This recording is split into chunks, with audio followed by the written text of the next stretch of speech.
kim evladını Allah qorxusu üzərində, İslam, ədəb, əxlaq üzərində tərbiyələndirsə, necə Peyğəmbər sallallahu aleyhi və səlləm deyir, onun savabından dünyada da valideyn qazanacaq, xeyirlərin görəcək evladın, axirətdə də ata-ana dünyasını dəyişəndən sonra evlad nə qədər salih əməllər eləyirlərsin, Allah təala valideynə salih əməllər verəcək. Ona görə evlad Allaha ibadət eləmək istəsə qadağa qoyma.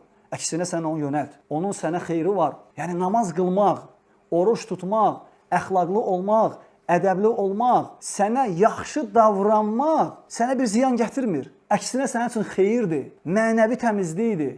Peyğəmbər sallallahu aleyhi ve sellem deyir ki, əgər sizdən birinizin evinin qarşısından çay keçsə və gündə orada 5 dəfə yuyunsa, o adamda çirk qalar əzalarında. Sahabələr deyirlər ki, xeyr ya Rasulallah. Peyğəmbər sallallahu aleyhi ve sellem deyir ki, namaz da belədir. Sən gündə 5 dəfə namaz qılsan, dəstəmaz alsan, Allah təala sənin günahlarını təmizləyəcək.